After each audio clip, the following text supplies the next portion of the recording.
शांति।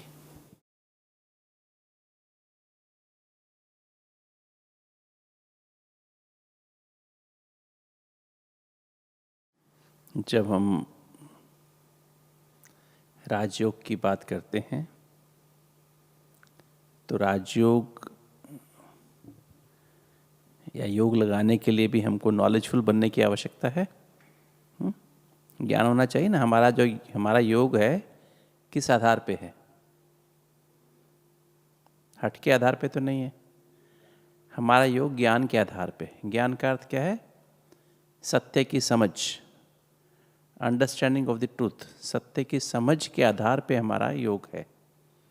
राजयोग है जिससे हम, राजयोग अर्थात वो योग जिससे हम आत्मा, पहले स्व आत्मा जो स्व माने आत्मा राजा बन जाती है मन की, बुद्धि की, संस्कारों की। तीन आत्मा के सूक्ष्म कर्मेंद्रिय हैं, मन, बुद्धि, संस्कार। तीनों की आत्मा राजा। आप अपना मोबाइल ना सभी साइलेंस मोड में डाल दें, अगले 1 घंटे के लिए, 1.5 घंटे के लिए डाल दीजिए। तो आत्मा जो है राजा बन जाती है किसकी? तीनों सूक्ष्म कर्मेंद्रियां, जो आत्मा की 3 सूक्ष्म शक्तियां हैं, कर्मेंद्रियां कहें, सूक्ष्म शक्तियां कहें, मन, बुद्धि, संस्कार और शरीर। ये पूरा शरीर जो है, इसकी मुख्य जो 5 कर्मेंद्रियां हैं, आँख, नाक, कान, मुख, ये बाहरी त्वचा और अंदरूनी त्वचा भी है। अंदरूनी त्वचा माना मुख के अंदर भी त्वचा है, सांस की नाली में भी त्वचा है, फेफड़े में भी त्वचा है, पेट की नाली में भी त्वचा है ना। और हमारी इवन जो खून की नसें हैं, आर्टरीज, उनके अंदर भी एक त्वचा है, अंदर की त्वचा है। वो भी सेंस करती है। जैसे हमारे हाथ से गर्म ठंडे की सेंस होती है, आँखों से हम देखते हैं, कानों से सुनते हैं, मुख से बोलते हैं। तो ये जो सेंसेस हैं 5, ये हमारी इस दुनिया से कनेक्शन रखने के लिए, इस दुनिया से हमारी कनेक्शन हो जाती, उसके लिए। तो ये जो है हमारा 5 तरह की जो हमारी कर्मेंद्रियां जो बनी हैं, तो इनका पूरा जब इसके आधार पे हम पूरा इस सत्य की समझ के साथ हम ज्ञान योग करते हैं। ज्ञान के आधार पे योग है हमारा। ज्ञान माना सत्य की समझ, और योग माना उस सत्य को, उस समझ को अनुभव करना, रियलाइज करना। जो बाबा ने कल कहा ना, रिवाइज करो, रियलाइज करो। सत्य को रिवाइज करो अंदर, क्योंकि आधा कल्प से हम असत्य में जी रहे थे। हम अपने को देह समझ के बैठे थे। देह तो हम थे ही नहीं, देह तो ही रह जाती है। मैं आत्मा हूँ, सत्य तो ये है। मैं आत्मा परमात्मा के संतान हूँ, सत्य तो ये है। हम यही समझ के बैठे थे। हमारा जो देह के संबंधी है, यही मेरे हैं। ये जो देह के संबंधी माता पिता, भाई बहन, पति पत्नी, बच्चे, यही मेरे हैं, यही मेरे सच्चे संबंध है। जब भी बाबा ने बताया, बच्चे तुम्हारा सत्य संबंध नहीं है इनसे तो तुम्हारा हिसाब किताब है। जो इनसे पिछले जन्मों में लिया है, दिया है, जो कुछ भी इनके साथ किया है, वो इस जन्म में आपके पास आए हैं अपना हिसाब किताब लेने के लिए। और उस हिसाब किताब को चुकतू करना आपका फ़र्ज़ है, आपकी ड्यूटी है। क्योंकि उसके बगैर बिना चुकतू किए आप ऊपर जा नहीं सकते हो, राइट। तो बाबा ने बड़ा क्लियरली हमको इस सत्य की समझ दी है, और इस सत्य की समझ को जीना, इस सत्य की समझ को बार बार रिवाइज करना, और इस सत्य की समझ को रियलाइज करना। रियलाइज माना प्रैक्टिकली उसको जीवन में यूज करना, ये है योग। इस योग के द्वारा आत्मा राजा बन जाती है। किसकी राजा बन जाती है? इस योग के द्वारा जब हम सत्य को समझ के, मैं ये हूँ, मेरा वो है, और मेरे सर्व संबंध उसके साथ हैं, और उस पावर हाउस से मुझे करंट लेनी है। करंट का मतलब क्या है? आत्मा के पास जो 7 एनर्जी हैं, 7 चैतन्य ऊर्जाएं हैं। आत्मा जब 7 एनर्जी में भरपूर थी, 7 चैतन्य आत्मिक ऊर्जा, सतो प्रधान माना, सतो प्रधान शब्द कहाँ से आया? 7 से आया। 7 सतो माना 7, प्रधान माना भरपूर। आत्मा जब 7 इन चैतन्य आत्मिक ऊर्जाओं से भरपूर थी, तो क्या था? आत्मा के पास तो आत्मा बुद्धि को भी सातों एनर्जी से देती थी खूब, सातों एनर्जी बुद्धि को भी दे रही थी, तो बुद्धि भी सत्व प्रधान थी, पावन थी। जब आत्मा के पास सातों एनर्जी होती हैं तो उस स्थिति को पावन स्थिति कहा जाता है। पावन एक स्थिति है, जब आत्मा इन सातों एनर्जी में भरपूर है, ऊर्जाओं से भरपूर है, तो वो स्थिति पावन स्थिति है। तो आत्मा उसमें बुद्धि को भी सातों एनर्जी दे रही थी, मन को भी दे रही थी, मन में विचार भी सारे सातों एनर्जी से भरपूर थे, सातों ऊर्जाओं से भरपूर थे, ज्ञान से भरपूर, पवित्रता, शांति, सत्य एवं निस्वार्थ प्रेम, अतीन्द्रिय सुख, आनंद और आठों शक्तियों से भरपूर थे। तब हमारी ये स्थिति थी, है ना। धीरे धीरे क्या हुआ, जैसे जैसे जन्म लेते गए, सतयुग में हमने 8 जन्म लिए, धीरे धीरे आत्मा की एनर्जी कम हुई। जो आत्मा की जो फुल पावर थी ना, वो कम होते होते थोड़ी कम हुई, फिर थोड़ी और कम हुई, 2% कम हुई, 5% कम हुई, 2% और आगे कम होती गई। और धीरे धीरे जब 8 जन्म लिए तो हमारी एनर्जी जो है 75% रह गई। 16 कला की बजाय 16 कला माना 100%, उसके बाद 14 कला रह गई, 75% रह गई। और फिर हमने जब और जन्म लिए, 12 जन्म और लिए त्रेता में, तो आत्मा की एनर्जी घटते घटते समय जैसे बीता, जैसे आपका मोबाइल भी होता है ना, मोबाइल वैसे भी रखा रहे तो क्या होता है, डिस्चार्ज होता है नहीं होता है। वैसे मान लो 100% आपने सुबह चार्ज किया, आपने किसी से बात भी नहीं की, तो भी क्या होगा, दोपहर होते होते उसकी एनर्जी क्या हो जाएगी, कम हो जाएगी ना। अगर बात करेंगे तो और ज़्यादा कम होगी, अगर वीडियो कॉलिंग करेंगे तो और ज़्यादा यूज़ होगी, और इंटरनेट कॉलिंग करेंगे तो इंटरनेट पे डाटा देखेंगे तो डाउनलोड करेंगे तो और ज़्यादा कम होगी, है ना। सेम वे, जैसे जैसे आत्मा ने जितनी बार इंटरनेट डाटा डाउनलोड किया, जन्म लिया, फिर जन्म लिया, फिर जन्म लिया, फिर जन्म लिया, समय के साथ आत्मा की बैटरी त्रेता का अंत आते थे 50% हो गई। 8 कला रह गई, है ना। 14 कला, 16 कला, पहले 100 माना 100%। सर्वगुण माना 36 गुण जो आत्मा के पास थे, दैवी गुण थे जो आत्मा के पास, उनमें हर गुण में आत्मा 100% थी। उसका मतलब 16 कला, 16 आना माना 100%। तो और संपूर्ण निर्विकारी माना देहभान का अंश भी नहीं था, देहभान का अंश भी नहीं था, कि जरा देह की फीलिंग नहीं थी। सतयुग में हम एक दूसरे को देह देखते ही नहीं है, देह का भान ही नहीं है, हमारा व्यवहार गुणों में होता था, हम आपस में गुणों में व्यवहार करते थे। किसी की भी देह, ना मेल ना फीमेल, ये भान भी नहीं था, मेल फीमेल के भान से भी परे थे। देह, हम गुणों में व्यवहार करते थे, सत्यता में, निर्भयता में, सरलता में, नम्रता में, मधुरता में, धैर्यता में, है ना। ये हमारा व्यवहार था आपस में। संतुष्ट रहना, हास्योन्मुख रहना, रमणीकता भी, गंभीरता भी, सहनशीलता भी और दृढ़ता भी, है ना। वो ऐसे 36 गुण हमारे पास थे, और किंतु 100% थे। मान लीजिए सरलता है, मधुरता का गुण है, 100% का मतलब क्या है, 100% का मतलब है कि 100% माना मैंने अभी तो आपसे मीठे मीठे बात की, किंतु आपने कुछ उल्टा सीधा बोला, 2 बार बोला, मैंने सहन कर लिया, है ना, अंदर फिर भी मीठा बोलते रहे। 10 बार बोला आपने, कड़वा बोला, तो फिर भी मैंने मीठा बोलता रहा। किंतु 11वीं बार आपने कड़वा बोला तो क्या हुआ, अभी मेरा मीठापन खत्म हो गया, है ना। 100% का मतलब आप कितना मर्जी कड़वा बोलो, कितना मर्जी कुछ मर्जी करो, किंतु मेरा मधुरता खत्म नहीं हो। मैं सदा ही सरल रहूं, सदा ही नम्रता रहे। सामने वाला बहुत ईगो दिखा रहा है और मैं नम्रता से बिहेव कर रहा हूं, है ना।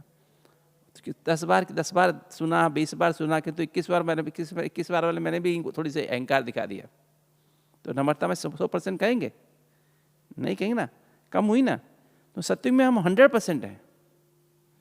ये मतलब है 16 का संपूर्ण निर्विकारी का मतलब मर्यादा पुरुषोत्तम माना हर कर्म में हमारी मर्यादा के अंदर है, अर्थात मेरी नैन भी कमल नैन है, न्यारा प्यारा, आँख भी न्यारी प्यारी है, नाक भी न्यारी प्यारी है, मुख भी न्यारा प्यारा है, खान पान के स्वाद से भी न्यारी प्यारी है। सब चीज़ें बढ़िया मिलती हैं, किंतु ये नहीं कि मैं ज़्यादा खा लूँ, है ना, ये चीज़ बहुत अच्छी है तो ज़्यादा खा लूँ, इच्छा नहीं है कि मैं खा लूँ, है ना, जितना जरूरी है उतना देना जरूरी है, किंतु इसके अलावा मैं ज़्यादा खा लूँ, हबच हो, लालच हो, वो नहीं है। सुनने की भी कमल करण है, कमल हस्त है, कमल पैर है, पूरा शरीर ही कमल है ना। मतलब मन भी कमल है, बुद्धि भी कमल है। कमल मतलब न्यारा प्यारा, लगाव झुकाव प्रभाव से टकराव से, मतलब ऐसे हृदय, मतलब हमारा जो पूरा वो है।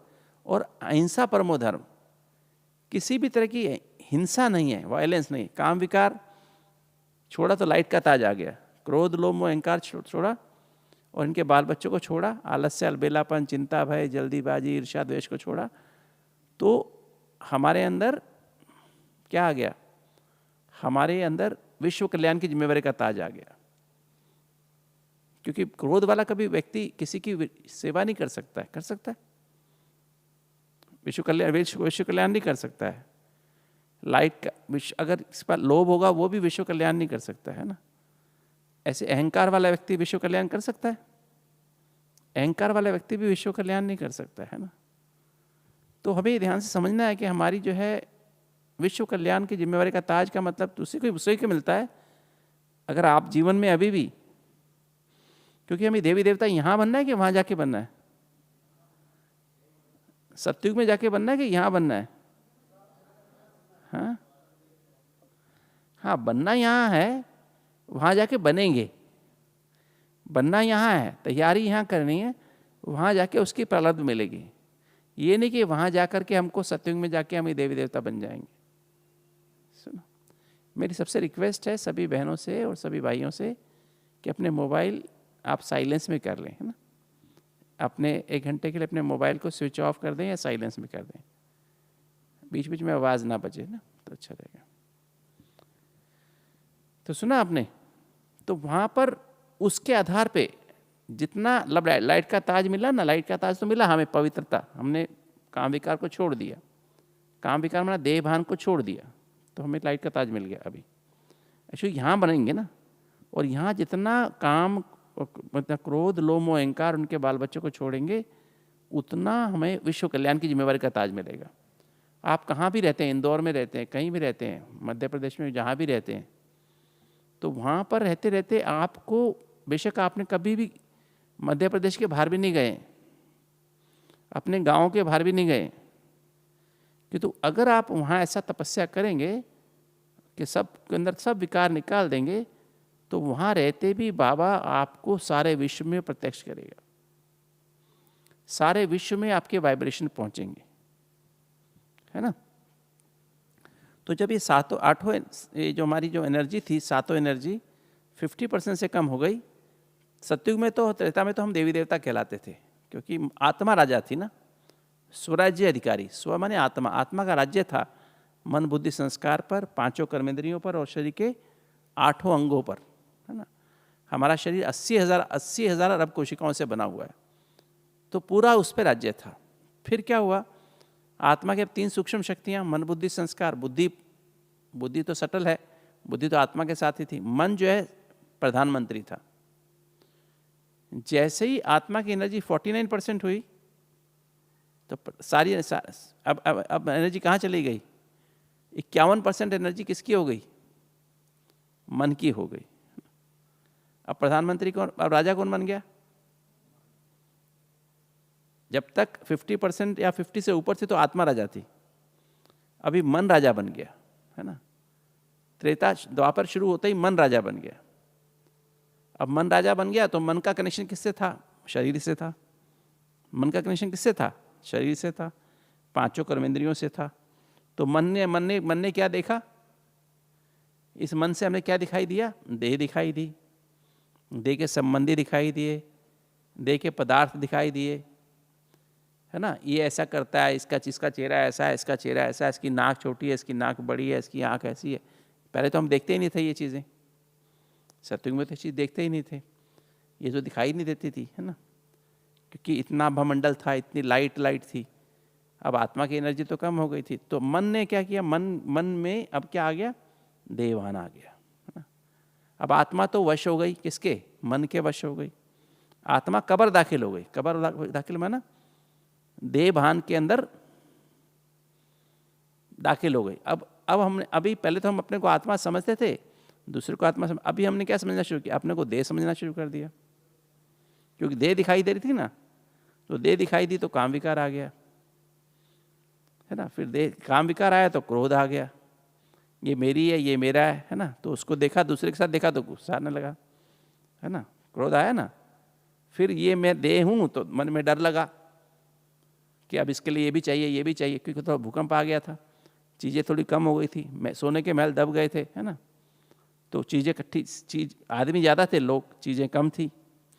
पहले आदमी कम थे, चीज़ें ज़्यादा थी, क्योंकि विकार आया तो तेज़ी से पॉपुलेशन बढ़ने लगी, है ना। तो संग्रह करने लगे, इकट्ठा करने लगे, तो लोभ आ गया, है ना। फिर क्या था, सबके पास बराबर तो नहीं था, सतयुग में तो सबके भरपूर था, कमी किसी के पास भी नहीं थी। कि तो फिर जो है जैसे आया तो फिर मोह आ गया, ये मेरा है, ये मेरी है, ये मेरा है, ये मेरी, ये मेरा, ये मेरी, है ना।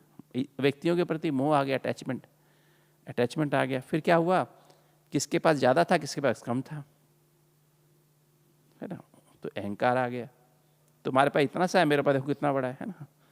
तो अहंकार आ गया, है ना। तो ये जो है इस तरह से 5 विकार आ गए। अब इससे एनर्जी और जल्दी जल्दी खत्म होने लगी, है ना। धीरे धीरे आत्मा की जो एनर्जी खत्म होने का मतलब, ऊर्जा मतलब ज्ञान कम होता गया। पहले तो ज्ञान था, समझ थी, समझ से जीवन जीते थे, अभी समझ खत्म हो गई। अभी हमारे अंदर ये आत्मा की समझ खत्म हो गई ना। अभी हम अपने को एक दूसरे को क्या देखने लगे, देह देखने लगे, है ना, नाक नक्श देखने लगे, है ना, वो दुनियावी बाहरी चीज़ देखने लगे। और फिर जैसे जैसे आत्मा की एनर्जी कम हुई तो शरीर की एनर्जी भी, प्रकृति की एनर्जी भी कम होने लगी, बाहर की एनर्जी। क्योंकि हमारी जो हम अपने काम, क्रोध, लोभ, मोह, अहंकार में खो गए, तो हमने प्रकृति की संभाल करनी बंद कर दी। प्रकृति की संभाल भी उस तरह से, प्रकृति भी सतो थी ना, पहले सतो प्रधान थी, सतो हुई, मतलब जब 50% से कम हुई ना तो रजो माना शाम, थोड़ा थोड़ा अंधेरा होना शुरू हुआ ना। जैसे अभी अंधेरा, दिन में तो कैसी रोशनी थी, अभी 1 घंटे पहले कैसी रोशनी थी, अभी रोशनी कैसी है, आधी होगी नहीं हो गई, आधी से भी कम हो गई। अब अंधेरा आने लगा, लाइट चाहिए, बाहर से लाइट चाहिए, बाहर की लाइट चाहिए ना, वैसी लाइट से उसके बाहर काम नहीं चल रहा। तो अभी वो आर्टिफिशियल लाइट कौन सी, देह की लाइट, रंग रोगन की लाइट, है ना, पाउडर क्रीम की लाइट, है ना, सुना, लिपस्टिक की लाइट, है ना, नहीं, तो ये श्रृंगार की लाइट, नेचुरल ब्यूटी नहीं, बाहरी श्रृंगार, है ना, बाहरी चीज़ों की लाइट दिखने लगी ना। अब लाइट जली ना बाहर की, दिन में तो नहीं जली थी, है ना, तो अब रात को आवश्यकता पड़ी ना, तो ये बाहरी लाइट चाहने इच्छा, ये इतना पढ़ा, ये इतना कम पढ़ा, ये ऐसा, ये वैसा। सतयुग में ये बात नहीं थी, इंसान का इंसान से प्यार था, सच्चा प्यार था, है ना। तो धीरे धीरे क्या हुआ, जैसे ही हुआ प्रकृति के अंदर भी लाइट, प्रकृति भी रजो प्रधान हो गई, है ना। तो धीरे धीरे एनर्जी, और फिर क्या हुआ, जैसे रजो प्रधान हुई तो बीमारियां आने लगी।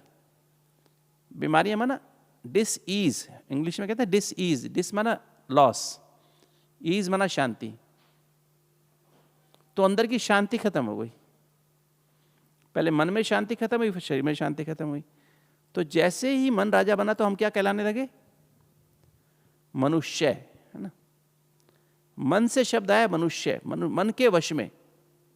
पहले आत्मा राजा थी तो आत्मा के वश में सब कुछ था, स्वराज्य अधिकारी थे, है ना। अभी क्या हो गए, मनुष्य, है ना, मन के वश में, मन के हवाले। अब देवी देवता कहला नहीं सकते, क्योंकि हम मन, अब राजा तो आत्मा का राजा, राज्य तो खत्म हो गया, मन का राजा शुरू हो गया, तो मनुष्य बन गए, है ना।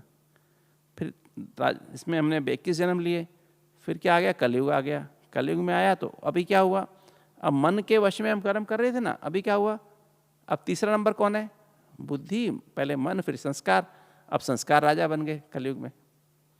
जो आदतें पड़ी थी ना, जो आदतें पड़ गई थी हमको, खाने पीने की, देखने की, सुनने की, बोलने की, है ना, जिससे मिलने बोलने की आदत पड़ गई थी, अब वो संस्कार हावी हो गए। अब संस्कारों के वश कर्म करने लगे हम, अब संस्कार राजा बन गए। कलयुग में क्या, कौन राजा बना, कलयुग में संस्कार राजा बन गए, है ना। जैसे इंसान के पास क्या है, इंसान के पास है बुद्धि, मन, संस्कार, 3 चीजें हैं इंसान के पास। बुद्धि है इंसान के पास, बुद्धि की वजह से वो इंसान है, निर्णय कर सकता है, गलत ठीक को निर्णय कर सकता है, जानवर के पास मन और संस्कार है, उसके बुद्धि नहीं है। उसको जो चीज़ सिखा दो ना वो चीज़ वैसी की वैसी कर लेगा। मन के पास, उनके पास मन भी है, संस्कार, बुद्धि नहीं है। आप शेर को भी कुछ मर्जी सिखा दो वो वैसा ही वैसा करके दिखा देगा बार बार। कोई भी चीज़ सिखा दो जानवर को, बंदर को, जो अपनी नई बात नहीं कर सकता, उसकी माँ बंदरी को, जो उसकी माँ है बंदर की, छोटा बच्चा होता है, उसको जो सिखाती है वो कर लेती। और जो शेर को भी शेर की माँ, शेरनी जो सिखाती है अपने बच्चों को, सब कर लेते। शिकार करना सिखाती, नई बात नहीं कर पाता है ना, क्योंकि इंसान के पास बुद्धि थी।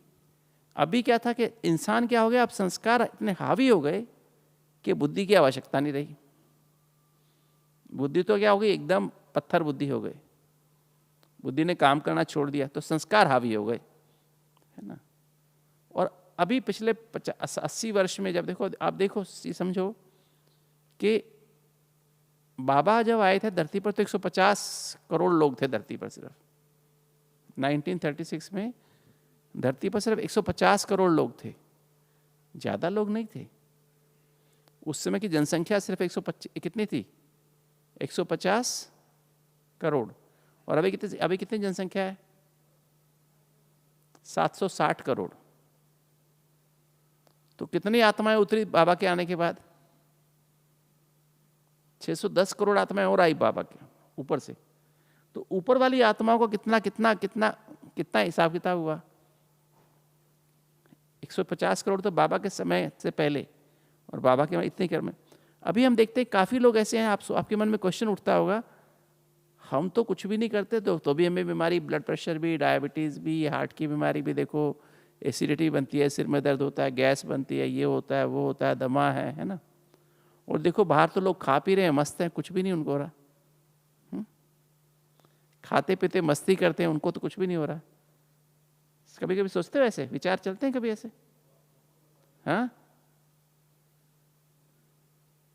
ऐसे कभी कभी बुद्धि चलती है आप लोगों की कि ये लोग देखो सब कुछ खा पी रहे हैं, सब कुछ कर रहे हैं, इनको चिंता भी नहीं है, मस्ती कर रहे हैं, डांस कर रहे हैं, और हम तो सब कुछ करते हैं, योग भी करते हैं, अमृत वेला भी करते हैं, मुरली भी, तो भी देखो हमको बीमारियां आ रही हैं। क्यों, इनको क्यों नहीं आ रही? हाँ, क्योंकि उन्होंने जन्म ही 2 लिए ना सिर्फ। पिछले 84 साल में जन्म कितने लिए? एक जन्म, 2 जन्म, किसी का तो 1 ही जन्म हो, किसी का 2 जन्म हुए, ज़्यादा जन्म तो हुए ही नहीं।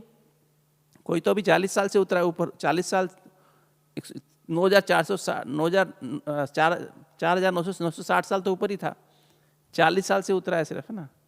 कोई 9,480 साल ऊपर ही था, 20 साल से उतरा है, अभी 20 साल का ही बच्चा है, पहला जन्म है ना, है ना। तो अकल भी अच्छी है, पढ़ाई भी है, शक्ल भी अच्छी है ना, लंबा भी है ना, और कुछ तकलीफ भी नहीं है, बात भी बड़े प्यार से करता है, धीरज है, चेरिज्मा भी, चेहरे पे चमक भी है, और हमारे चेहरे पे चमक नहीं है ना। क्यों, उसके ऐसा क्यों? क्योंकि अभी उतरा ना, अभी ऊपर से उतरेगा तो सतो प्रधान उतरेगा ना, सतो प्रधान उतरेगा नहीं उतरेगा, बात भी अच्छी करेगा, लहजे से करेगा, मर्यादा से करेगा, है ना, करेगी या करेगा, है ना। तो आप देखते हैं ना, दुनिया में देखते हैं ना, तरह तरह के लोग देखते हैं, भांति भांति के लोग देखते हैं, तो मन में क्वेश्चन उठता होगा ना, हमारा क्यों? क्योंकि हमने सुख बहुत भोगा है, हमने 2500 साल सुख भोगा है, तो 25 साल फिर क्या होगा, दुख भी भोगना पड़ेगा। और दुख भी हमने 25 साल नहीं भोगा, अभी भी इस जन्म में भी अच्छे हैं वैसे तो, पर पिछले 50 साल में दुख ज़्यादा हुए हैं, 50 साल में बीमारियाँ बढ़ी हैं, है ना, 50 साल में ही बीमारी बढ़ी, तो बीमारी पहले थी कहाँ? इन्फेक्शन होते थे, बुखार हो गया, मलेरिया हो गया, टीबी हो गई, ये हो गया, डायरिया हो गया, लूज मोशंस हो गए, ये बस हैजा हो गया, दवाई खा लो ठीक हो गए, 5 दिन में दवाई ठीक हो गया, मर गए या ठीक हो गए, या आर या पार, नहीं प्रॉब्लम थोड़ी ना थी। आज तो ब्लड प्रेशर है, 40 साल से ब्लड प्रेशर दवाई खाए जा रहे तो भी कंट्रोल नहीं हो रहा। आज तो डायबिटीज़ है, 30 साल से डायबिटीज़ गोली खा रहे हैं, इंजेक्शन लगा तो भी ठीक नहीं हो रही है। हार्ट की बीमारी 2 बार बाईपास हो गया, एंजियोप्लास्टी भी हो गई तो भी ठीक नहीं हो रही है, तो भी सांस नहीं आता है ना। सांस की बीमारी इतने साल से दवाई खा रहे हैं, सांस की बीमारी तो है ही है, कहते दमा तो दम के साथ जाएगा, बोलते नहीं बोलते। एसिडिटी की बीमारी रोज दवाई खाते हैं, गैस की दवाई भी खाते हैं, गैस बने जा रही है, लगता है यही उड़ा के ले जाएगी हमको, है ना? नहीं ऐसा। देखो कैसी कैसी बीमारी, इसका इलाज कुछ है क्या? ब्लड प्रेशर की दवाई का कुछ है इलाज क्या? डायबिटीज का कुछ इलाज है क्या? हार्ट की बीमारी कुछ इलाज है क्या? परमानेंट इलाज है क्या? एक बार गोली खा ली, अच्छा गुस्सा आता है, गुस्से का कोई इलाज है क्या? एक गोली खाई गुस्सा खत्म हो जाए, चिंता खत्म हो जाए, ऐसे कोई दवाई है क्या? डिप्रेशन हो रखा है, एक गोली खाओ डिप्रेशन खत्म। कोई ऐसी कोई पुड़िया खा लो डिप्रेशन खत्म हो जाए, ऐसी दवाई है कोई? नींद नहीं आ रही, एक बार गोली खा लो सारी उम्र बाकी नींद आनी ठीक शुरू हो जाए, ऐसी दवाई कोई बनी है? बनी? ये बीमारी कब से आई? ये बीमारी कितने साल से आई है? अभी 50 साल में आई है ज्यादा। जब से रोरो नर्क शुरू हुआ ना, रोरो नर्क कब से शुरू हुआ? ये 50-60 साल से रोरो नर्क शुरू हुआ है आखिर। उसके पहले 1970 तक भी लोग खुश थे, बीमारी थी किसी किसी को होती थी, कभी कभी हो गई। आम आदमी को बोलो कैसे क्या हाल है, ऊपर वाले की दया है। अभी क्या बोलता है आदमी? किसी से पूछो किसकी बात, किसकी दया है? हाँ? अभी किसी की दया है, किसी की नहीं है ना। हाँ, अभी तो बोलते उसकी दया है, नया मोदी की दया है ना? नहीं, मतलब लोग इंसानों की दया होगी ना। अभी तो किसी पे हनुमान की दया, किसी पे गणेश की दया, ऊपर वाला तो खत्म ही हो गया है ना। सुना, पहले 99% लोग ऊपर वाले की दया बोलते थे, ऊपर नीली छतरी वाले की दया बोलते थे ना। अभी कौन है? अभी कौन उसकी दया है? अभी तो दया का पता ही नहीं क्या दया है। तो मतलब मैं ये बता रहा हूँ कि अभी जो एनर्जी कम होती चली गई ना, आत्मा की एनर्जी कम हो गई। और अभी कलयुग के अंत में आके तो 5% एनर्जी रह गई। एनर्जी तो अभी भी आत्मा की, अगर आत्मा की पूरी एनर्जी खत्म हो जाती तो हार्ट ही बंद हो जाता है ना, फेफड़े में सांस ही नहीं आता। आप देखो पिछले देखो, अभी 1981 में देखो आप, जो बंदरों को बीमारी थी ना, बंदरों का वायरस था वो इंसान में आ गया। जैसे जैसे इंसान की नेचर का, इंसान की वो कम होती गई ना लेवल, पवित्रता का लेवल कम होता गया ना, इंसान का व्यवहार बदलता गया, बंदरों जैसा व्यवहार हो गया, तो बंदरों वाला वायरस इंसान में आ गया, HIV का आ गया ना। नहीं, फिर धीरे धीरे क्या हुआ, और लेवल नीचे गिरा, फिर वो मुर्गे वाला आ गया है ना, मुर्गे का वायरस था ना जो चिकन कहा था ना, चिकन फ्लू आ गया है ना। फिर और नीचे गिरा, चिड़िया का आ गया है ना, बर्ड फ्लू आ गया। फिर और नीचे गिरा, फिर स्वाइन फ्लू आ गया 2009 में। फिर ऊँटों वाला आ गया, कैमल वायरस आ गया है ना 13 में, है ना। और अभी कौन सा आ गया? चमगादड़ वाला आ गया है ना। अब क्या आदमी क्या करता है? रात को जागता है, दिन में सोता है। चमगादड़ क्या करता है? रात को जागते हैं, दिन में सोते हैं। आज लोग देखो तो पूछो कितने बजे सोते हो? 2 बजे सोते हैं, 8 बजे 10 बजे उठते हैं। सुना आपने? हमारा व्यवहार वैसा ही हो गया, नहीं हो गया? नहीं हुआ? नहीं हुआ क्या? तो हमारा व्यवहार वैसा बदल गया ना। तो व्यवहार बदला तो उससे हमारा क्या बदला? आहार बदला। व्यवहार से आहार बदला और आहार से विहार बदला। 3 चीजें हैं ना इंसान की, जो जिससे इंसान बीमार होता है या ठीक होता है। तो व्यवहार, आहार और विहार। व्यवहार माना आपस में हमारा व्यवहार कैसा है, और चलो दूसरों से तो हमारा व्यवहार अच्छा हो सकता है। दूसरों से माना, दूसरे माना मैं आपके सामने जब आप मुझे मिलते मैं मुस्कुरा लेता हूँ, आपको देख के मुस्कुरा, आप बोलते, आप पूछते कैसे हो? बहुत बढ़िया हूँ, मस्त हूँ, मज़े में हूँ। कि तो अंदर से क्या हालत है? अंदर से क्या हालत है? अंदर तो मैं अपने आप को जल्दीबाजी करता हूँ, चिंता करता हूँ, गुस्सा करता हूँ, जलता रहता हूँ, इसको देख के, उसको देख के, उसको देख के, वो आगे निकल गया, वो पीछे निकल गया, ऐसा हो गया, कभी अभिमान, कभी अपमान। नहीं, मेरा अपने साथ व्यवहार कैसा है? मेरा अपने साथ व्यवहार कैसा है, ये इंपॉर्टेंट बात थी ना, है ना। आहार मतलब मैं जो खाना खा रहा हूं, वो खाना मेरे लिए अच्छा है कि जीभ के लिए अच्छा है? सुना, जीभ को अच्छा लग रहा है कि पेट को अच्छा लग रहा है? क्योंकि रूल है, जो जीभ को अच्छा लगता है वो पेट को अच्छा नहीं लगता है ना। और जो पेट को अच्छा लगता है, वो जीभ को अच्छा नहीं लगता है। ठीक है ना? नहीं। और खाली आहार यहां का नहीं है, मुख का नहीं है, आहार तो आंखों का भी है। हम क्या देखते हैं, क्या पढ़ते हैं, वो भी तो आहार है, वो आंखों का भोजन है।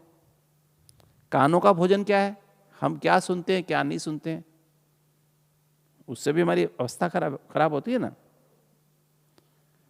तो ये जो है हमारा आहार, आंखों का, कान का, त्वचा का, स्किन का भी है ना आहार। हम क्या चीज छूते हैं, क्या नहीं छूते हैं, कैसे वायुमंडल में रहते हैं ना, तो वो भी तो आहार है। और फिर हमारा विहार में 5 बातें आती हैं। पहले तो मेरा आभामंडल, सबसे नजदीक जो चीज क्या है मेरे साथ, मेरा आभामंडल, मेरा वायुमंडल जो मेरे आसपास है। और वायुमंडल कौन बनाता है? वो कौन बनाएगा वायुमंडल मेरे आसपास? मैं ही तो बनाऊंगा। जैसी मेरी सोच होगी ना, जैसी मेरी भावना होगी, जैसी मेरी वृत्ति होगी, मतलब एटीट्यूड होगा, जीवन को देखने का वृत्ति होगी, दूसरों को देखने का, है ना, वो मुझे ही तो बनाना पड़ेगा। जैसे मेरे अंदर विचार चलते होंगे, जो बातें मैं याद करता हूँ, उसके अनुसार मेरे आसपास वायु। किसी के पास जाते हैं ना, किसी के पास नजदीक जाओ ना तो बहुत शांति महसूस होती है। किसी के पास जाओ तो दूर से लगता है ये तो बहुत खराब लगता है। क्यों लगता है? क्योंकि उसके वायुमंडल में जल्दी, चिंता, गुस्सा भरा हुआ है, काम, क्रोध, लोभ, मोह, अहंकार भरा हुआ है, नेगेटिव वाइब्रेशंस भरे हुए हैं। तो मेरा इमीडिएट वायुमंडल क्या है? ऑरा जिसे कहते हैं इंग्लिश में, प्रभा मंडल कहते हैं, आभा मंडल कहते हैं। तो सबसे बड़ा विहार जो है, मैं कहीं भी जाऊं, मेरा आभा मंडल मेरे साथ चलता है ना। जैसे अभी कोरोना का काल चला, कोविड आया ना, ये आभा मंडल ही मेरी सुरक्षा करता कवच है। मैं कहीं भी जाऊं, अगर मेरा आभा मंडल स्ट्रांग है, बड़ा है, तो इसके अंदर कुछ घुसेगा नहीं, किसी के वायरस, किसी के इन्फेक्शन, है ना। और होगा तो आभा मंडल ही खत्म, अगर होगा भी मान लो किसी के, उसके वहीं बार की बार खत्म कर देगा। अगर मेरे अंदर फिर भी मैं बीके हूं, वो बैच लगा रखा है, ये बैच मेरी रक्षा नहीं करता है। क्या रक्षा करता है? मेरा आभामंडल रक्षा करता है। ये मेरी कमाई है, कितना मैंने जमा किया है ना। अगर मेरे मन में सदा सबके प्रति शुभ भावना, शुभकामना रहती है, किसी के प्रति ईर्ष्या नहीं, द्वेष नहीं, किसी के प्रति कुछ भी गलत भावना नहीं, सबके प्रति एक भाव, समभाव, जैसे परमात्मा सबको समान भाव से देखता है, साक्षी दृष्टा है, किसी के साथ मोह नहीं है। परमात्मा किसी से मोह नहीं, निर्मोही है बाबा।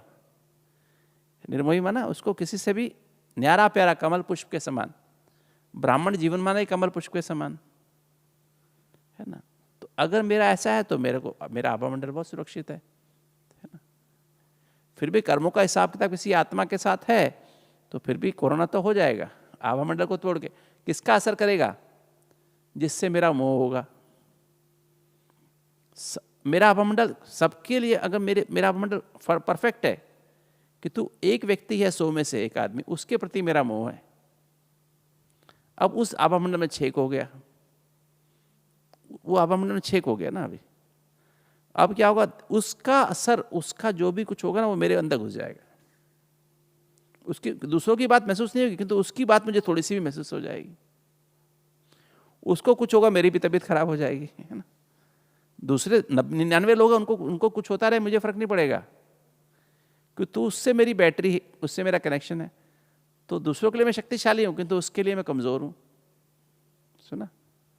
किसी से मेरी ईर्ष्या है, किसी से द्वेष लगा रखा है मैंने, तो किसी के प्रति ईर्ष्या है, किसी के प्रति अटैचमेंट है, किसी के प्रति दुश्मनी है, टकराव है, किसी के प्रति लगाव है, किसी के प्रति टकराव है, किसी का प्रभाव है।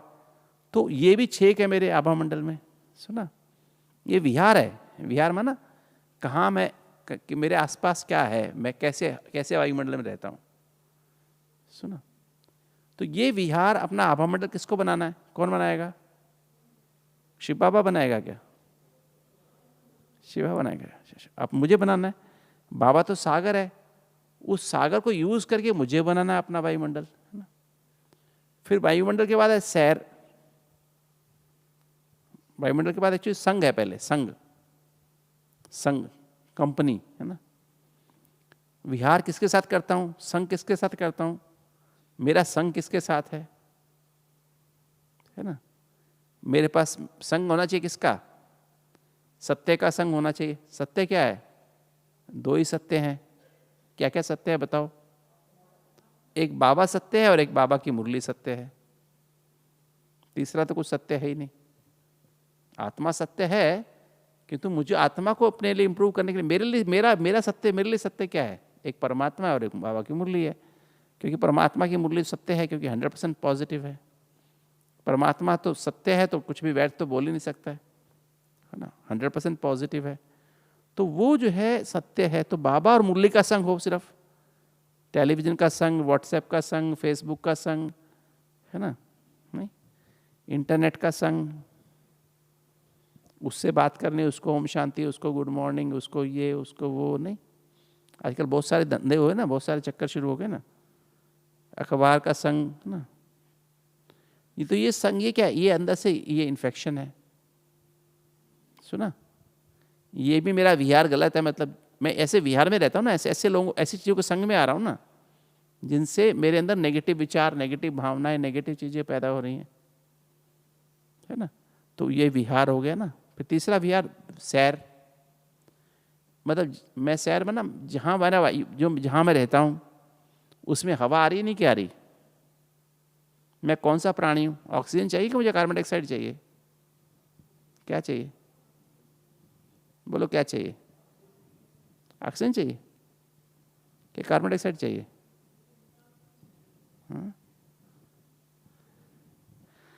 ऑक्सीजन चाहिए ना। तो मेरे मेरे मेरे खिड़की दरवाजे खुले हैं कि बंद है सब। मेरे कमरे में जहाँ मैं रहता हूँ, सोता हूँ, उसमें हवा आती है, मैं सब बंद करके, इधर से भी बंद, इधर से भी बंद, एसी चला दिया, और बस वही हवा आप मेरे नाक से निकल रही है, गंदी हवा, और गंदी हवा ठंडी करके वापस मेरे अंदर डाल रहा है। सैर करने जाता हूँ तो भी मैं बातें करते करते जा रहा हूँ, बातें करते इधर की उधर की बातें करते जा रहा हूँ। तो ये ऐसी सैर मेरे लिए सुखदाई है क्या, अंधेरे में सैर कर रहा हूँ, पेट साफ नहीं किया, अभी सैर करने चला गया, तो ये क्या मेरे लिए सुखदाई है क्या। नहीं, पहले पेट साफ करने के बाद, नहाने के बाद, फिर खुली हवा में सूर्य उदय के बाद ऑक्सीजन बनाना शुरू करते हैं पेड़ पौधे, है ना। तो वो पेड़ पौधे उस समय फ्रेश हवा में मैं सैर करने जाऊँ, है ना। और मेडिटेटिव वॉक हो ना, मेडिटेटिव, परमात्मा की याद में, सातों गुणों का अभ्यास, शुद्ध सात्विक सैर हो ना। संग में भी बाबा हो, 7 गुणों का सागर, और सैर में भी बाबा हो, और मेरे यहाँ भी बाबा कंबाइंड हो, तो मेरा आभा मंडल बड़ा हो जाए। मेरा तो एक शिव बाबा, दूसरा ना कोई, तो आभा मंडल बड़ा हो गया, है ना। विहार ठीक हो गया, नहीं हो गया। बाबा के साथ हूँ, आभा मंडल बड़ा है। अकेला हूँ तो आभा मंडल इतना सा है, नहीं तो बाबा साथ है तो इतना बड़ा आभा मंडल है ना। तो जहाँ बाप है वहाँ माया नहीं है, वहाँ काम क्रोध लोभ मोह अहंकार नहीं, तो आभा मंडल बड़ा हो गया, ठीक है। और जब फिर ऐसे बाप का साथ है, बाप का संग है, मुरली का संग है, तो जो भी समस्या आएगी उसको तुरंत मुरली निकाल के देख लिया, आज बाबा ने क्या कहा, आज का वरदान पढ़ लिया, आज का स्लोगन पढ़ लिया, है ना, तो बस बुद्धि साफ हो गई। मुरली याद आई माना बाबा याद आया, मुरली की कोई पॉइंट याद आ गई, बाबा याद आ गया, है ना। साकार रूप में तो यही याद है ना, नहीं तो मुरली याद आ गई माना बाबा याद आ गया, है ना। सुना, तो ये हमें ये हो गया। तो क्या हो गया, एक तो वायुमंडल, दूसरा संग, तीसरा सैर, और चौथा नींद। नींद भी विहार में आती है कि मेरी नींद कैसी है। क्या मेरे अंदर जो घड़ी लगी है, मेरे अंदर एक बायोलॉजिकल क्लॉक लगी हुई है यहाँ पर ना, यहाँ पर एक वायुमंडल, एक क्लॉक घड़ी है अंदर हाइपोथैलेमस में। राइट ब्रेन और लेफ्ट ब्रेन का कंट्रोल रूम है हाइपोथैलेमस है, और बिल्कुल हाइपोथैलेमस यहाँ, बिल्कुल हाइपोथैलेमस नीचे वाले हिस्से में आत्मा की सीट है। आत्मा की, वहाँ से आत्मा कंट्रोल करती है। ड्राइवर कहाँ बैठता है गाड़ी में, राइट साइड में, लेफ्ट साइड में, राइट साइड में क्यों बैठता है, क्यों बैठता है बताओ।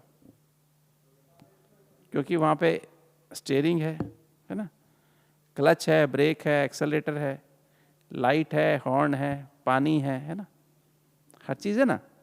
खिड़की खोलने का बटन भी है बंद करने का बटन भी है, पीछे की लाइट जलाने का बटन भी है, आगे की लाइट जलाने का भी बटन है ना। सारा कंट्रोल, तो आत्मा यहाँ बैठती है जहाँ से सारा कंट्रोल, राइट ब्रेन को भी कंट्रोल करती है, लेफ्ट ब्रेन को भी कंट्रोल करती है ना। आंखों को भी कंट्रोल, पूरी पांचों कर्मेंद्रियाँ कंट्रोल हो जाती हैं। और फिर नीचे हार्मोनल सिस्टम है, पिट्यूटरी ग्लैंड है। पिट्यूटरी ग्लैंड क्या करती है, पूरी हमारे 80,000 अरब कोशिकाओं को जो काम है ना, पूरा उनका आपस में कार्यक्रम है ना काम करने का, वो उसके लिए 7 ग्लैंड्स बनी हुई हैं, 7 ऐसे ग्रंथियाँ बनी हुई हैं। वो 7 ग्रंथियों कंट्रोल रूम है। तो सातों ग्रंथियों का हाइपोथैलेमस है ना यहाँ पे, इसके पीछे, इसके पीछे पास में नींद की ग्लैंड है, पीनियल ग्लैंड है ना। गले में थायराइड है, एनर्जी ग्लैंड, पैराथायराइड हड्डियों में कितनी ताकत होगी उसकी ग्लैंड है। यहाँ पेनक्रियास है कि जिसमें हमारी वो कितनी इंसुलिन निकलेगी। इंसुलिन क्यों चाहिए हर कोशिका को, क्योंकि करेंसी है। आपकी जेब में पैसे नहीं है तो आप कुछ भी ले नहीं सकते, जेब में पैसे हैं तो आप सब खा पी भी सकते हो, सब कुछ, फल भी ले सकते हो, पानी भी ले सकते हो, कुछ चीज़ खरीदने की आवश्यकता है तो वो भी ले सकते हो, है ना। और पैसे नहीं है तो कुछ भी नहीं है। तो ये इंसुलिन, अगर सेल के पास इंसुलिन है तो इंसुलिन क्या करेगी, जो हमारे खून में ग्लूकोज बह रहा है, प्रोटीन बह रही है, फैट बह रहा है, उसको सेल एब्जॉर्ब कर सकती है, यूज़ कर सकती है, एनर्जी बना सकती है, सेल्स की रिपेयर हो सकती है। अगर इंसुलिन नहीं है तो वो यहाँ से निकल रही है। फिर हमारी दोनों किडनी के ऊपर एड्रिनल ग्लैंड है, एक एड्रिनल नाम की ग्रंथि होती है। वो जो हमारे जीवन में टेंशन आती है ना, चैलेंज आते हैं ना, चैलेंज में ना हर एक आदमी के सामने कुछ समस्या आती हैं, अचानक भी आती हैं और रोज की समस्याएं भी अलग अलग होती हैं सभी की, सबके धंधे के अनुसार, घर के अनुसार होती हैं।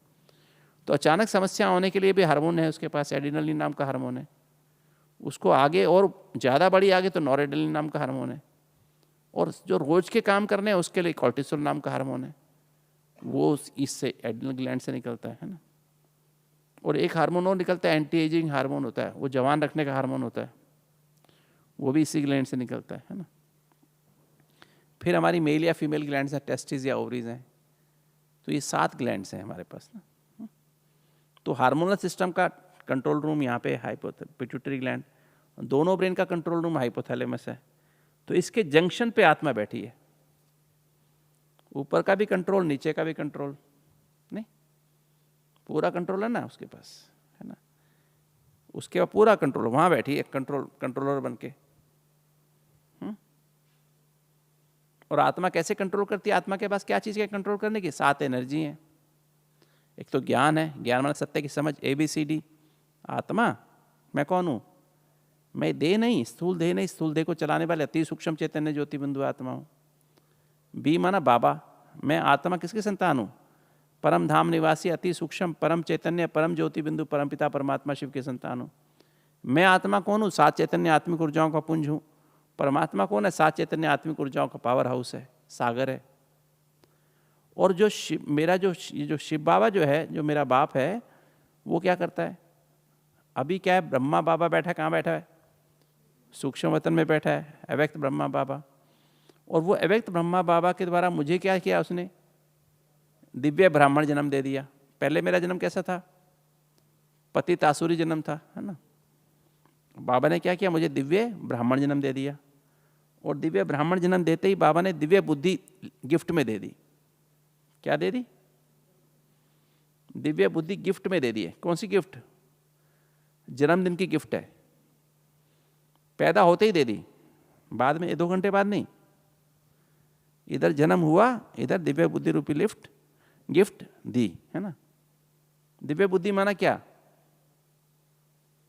दिव्य बुद्धि माना जिस बुद्धि में ज्ञान भरा हुआ है, जिस बुद्धि में ABCD भरा हुआ है। आत्मा बाबा कनेक्शन माना संबंध, मुझ आत्मा के सर्व संबंध शिव बाबा के साथ है, ठीक है। और D माना ड्रामा। तो शिव बाबा क्या करता है, ब्रह्मा के द्वारा, शिव बाबा जो ब्रह्मा के द्वारा, अव्यक्त ब्रह्मा के द्वारा मुझे दिव्य ब्राह्मण जन्म दिया और दिव्य बुद्धि गिफ्ट में दे दी। किस लिए दी दिव्य बुद्धि गिफ्ट में, क्यों दी है, क्योंकि जो मेरी बुद्धि है ना, अभी जो मेरी बुद्धि है वो कैसी बुद्धि है, आसुरी बुद्धि है, पतित बुद्धि है, कामी क्रोधी लोभी मोह वाली बुद्धि है ना। और मन कैसा है, मन भी पतित है ना, आसुरी है। और संस्कार कैसे हैं, वो भी वही है ना। और दिव्य बुद्धि बेसिकली क्या है, ये मुरली जो है दिव्य बुद्धि है। ये जो मुरली है ना, आज की मुरली है, कल की मुरली हमने सुनी, शाम की मुरली सुनी, ये मुरली ही दिव्य बुद्धि बनाती है। ये मुरली क्या है, दिव्य बुद्धि की खुराक है ना। जैसे रोज हम दूध पीते हैं ना, 400 ग्राम 300 ग्राम 400 ग्राम दूध पीते हैं ना सुबह सुबह, ये दही खाते हैं, तो ये जो है मुरली क्या है, क्या है, ये दूध दही है ना। कंप्लीट फूड कहते हैं ना, दूध को, दूध दही को कंप्लीट फूड कहते हैं। छोटा बच्चा तो माँ के दूध पे 6 महीने रहता है, 6 महीने कहते हैं, जो बच्चा 6 महीने माँ का दूध पीता है ना, वो बच्चा सब बीमारी से मुक्त हो जाता है। जब छोटे बच्चे में बचपन में इसको अगर माँ का दूध की बजाय ऊपर का दूध पिला दो, डब्बे का दूध पिलाओ, तो बीमार जल्दी होता है, इम्यूनिटी नहीं बनती है बच्चे के अंदर ना। ठीक है ना, खाली माँ के दूध पर रहे तो खाली दूध ही एक ऐसा फूड है जो कंप्लीट फूड है, जिसमें प्रोटीन भी है, फैट भी है, कार्बोहाइड्रेट भी है, सारे विटामिन भी है, मिनरल्स भी हैं, है ना। सुना, तो दूध जो है कंप्लीट फूड है, समझ गए। तो ये जो है बाबा की जो मुरली है, ये दिव्य बुद्धि है, ये दिव्य बुद्धि की रोज खुराक है। तो इस दिव्य बुद्धि को यूज करके, ये मुरली ही एक्चुअली लक्ष्य रूपी सोप है। सोप होता है, साबुन होता है ना। अभी तीनों कपड़े हमारे कैसे हो गए, बुद्धि मन संस्कार कैसे हो गए। हाँ, एक वो गए ना, एक बाबा की मुरली में ग्रंथ साहब में है ना, ग्रंथ सुखमनी साहब में भी है, मूत पलिति कपड़ धोए, है ना। बाबा कौन है, धोबी है ना, धोबी है ना। बाबा क्या करता है, धोबी जैसा काम करता है ना। तो हमारे कपड़े, आत्मा के कपड़े कौन से हैं, आत्मा के कौन से कपड़े, बाबा ये वाले, हमारे कपड़े ये वाले धोने आता है क्या, गंदे वाले, हैं ये वाले कपड़े धोने आता है क्या, नहीं। आत्मा के 3 कपड़े हैं ना, कौन कौन से, बुद्धि मन और संस्कार। तीनों कपड़े गंदे हो गए, है ना। तो बाबा इनको साफ करता है, किससे, किससे, ये मुरली रूपी लक्ष्य सोप में ना। लक्ष्य क्या दिया बाबा ने हमको, कि तुमको मनुष्य से क्या बनना है, लक्ष्मी नारायण बनना है। तो बाबा इस मुरली रूपी सोप से हमको, हमारे बुद्धि को भी धोता है, मन को भी धोता है, और संस्कार आदतों को भी धो देता है ना। मूत परितिमा ना, अभी कैसे हो, मूत परितिमा ना, इसमें काम मन बुद्धि में क्या भरा पड़ा है, काम विकार, क्रोध, लोभ, मोह, अहंकार, देह का भान, देह के संबंध संपर्क का भान, देह के पदार्थों का भान, देह के स्वभाव माना 5 विकार, काम क्रोध लोभ मोह अहंकार का भान, संस्कार माना आलस्य का भान, अलबेलेपन का भान, है ना। दूसरों के अवगुण, इसमें ये अवगुण है, इसमें ये अवगुण है, इसमें ये अवगुण है, इसमें ये अवगुण है, सबके अवगुण याद है पक्के, है ना। गुण किसी का भी याद नहीं है, अपने अवगुण दिखाई नहीं देते, दूसरों के अवगुण दिखाई देते हैं। बदला लेने की भावना, शक अनुमान, चिंता भय, जल्दीबाजी, ईर्ष्या द्वेष का भान, तो यही भरा पड़ा ना तीनों में, आदतें भी ये पड़ गई हैं। इसी कारण से बीमारी आ रही है। बीमारी क्यों आ रही है, इसी कारण से बीमारियां सभी। ब्लड प्रेशर क्यों हो रहा है, डायबिटीज़ क्यों हो रही है, डायबिटीज़ इसलिए हो रही है, कड़वाहट मन में भर गई है, ये ऐसा वो ऐसा, उसने मेरे साथ ऐसा किया, उसने मेरे ऐसा किया, संबंधों में कड़वाहट इतनी बढ़ गई है। माता पिता से जीन्स तो मिले हैं बीमारी के, डायबिटीज़ के जीन मिले, कि तो डायबिटीज़ के जीन मिले हों, और उसके बाद भी अगर आपने आपस में मिठास से रहो, सबसे मिठास से रहो, तो डायबिटीज़ होगी नहीं। पिताजी को डायबिटीज़ 60 में हुई थी, मुझे डायबिटीज़ होगी 80 साल की उम्र में, 90 साल की उम्र में, है ना, क्योंकि मैं सबसे मिठास से रहता हूँ। सत्तू में डायबिटीज़ है ही नहीं, क्योंकि सब आपस में मीठा मीठा रहते हैं, मिठास से रहते हैं, स्वीट है ना सभी, है ना। तो वहाँ होती डायबिटीज़ होती नहीं। ब्लड प्रेशर क्यों होता है, क्योंकि ब्लड प्रेशर इसलिए होता है दिमाग में बहुत टेंशन, हाइपर टेंशन, राई का पहाड़ बनाने की आदत पड़ गई है ना। राई जैसी बात होती है, पहाड़ बना देते हैं। उसने मेरे साथ ऐसा किया तो छोड़ूंगा नहीं, छोड़ूंगी नहीं मैं उसको, है ना, मैं उसको माफ़ नहीं करूँगा कभी भी। अब कर लो, नहीं माफ़ कर, नुकसान किसका है, बीपी उसका बड़ा, तुम्हारा बड़ा, बीपी तो तुम्हारा बड़ा, है ना, उसका क्या, उसको तो कोई प्रॉब्लम नहीं है, वो तो खेल कूद रहा है, खा रहा है। सुना, हार्ट की बीमारी क्यों होती है, हार्ट की बीमारी बात बात में क्रोध करना, बात बात में मैं करना, सारा दिन मैं करना ना। तो हार्ट की बीमारी क्या है, प्यार नहीं, कंडीशंस पे प्यार, प्यार माना एक दूसरे को स्वीकार करना, जो जैसा है ना, accepting people as they are. जो लोग भी मुझे मिले, माता पिता मिले, भाई बहन मिले, पति पत्नी मिले, बच्चे मिले, वो मेरे कर्मों का फल है ना, वो कोई मुझे ऐसे नहीं मिले, मेरे कर्मों का हिसाब किताब जो मैंने उनको दिया है ब्याज के साथ वापस मिलेगा। Drama, D for drama. इस स्टूपिड ड्रामा में हर आत्मा एक्टर है और हर आत्मा अपने इस जन्म और पिछले जन्म के जन्मों के कर्मों के हिसाब किताब के अनुसार 100% एक्यूरेट अभी तक पाठ बजाया है, अभी बजा रही है, भविष्य में बजाती रहेगी। और परमात्मा इस स्टूपिड ड्रामा का क्रिएटर भी है, डायरेक्टर भी है, प्रिंसिपल एक्टर भी है और सुप्रीम जस्टिस भी है। और हर आत्मा को उसके इस जन्म और पिछले जन्मों के कर्मों के हिसाब किताब के अनुसार 100% एक्यूरेट डायरेक्शन दे रहा है। इसलिए अभी तक जो कुछ हुआ अच्छा हुआ कि बुरा हुआ है? अच्छा हुआ है। किसी ने आपको धोखा दिया, अच्छा हुआ है? किसी ने आप पे गाली रोज गाली देते हैं, सुबह शाम, दिन में 3, 4, 50 बार गाली रोज देते हैं, तो अच्छा हुआ।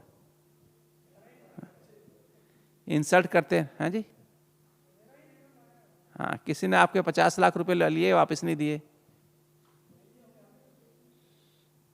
किसी ने आपका प्लॉट काबू कर लिया 1 करोड़ का, है ना?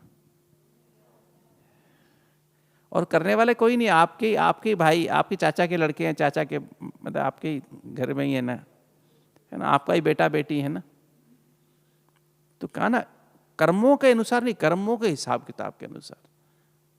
अगर हम कहते हैं ना 100 साल पहले आपने किसी से 10 रुपये उधार लिया, 100 साल पहले, सिर्फ ज़्यादा नहीं, 100 साल पहले, 100 साल के बाद वो आपका बेटा बन के आ गया, बेटी बन के आ गया, या पति या पत्नी बन के आ गया, माँ बन के आ गया, बाप बन के आ गया, दोस्त बन के आ गया, बिजनेस पार्टनर बन के आ गया, तो कितना देना पड़ेगा उसको?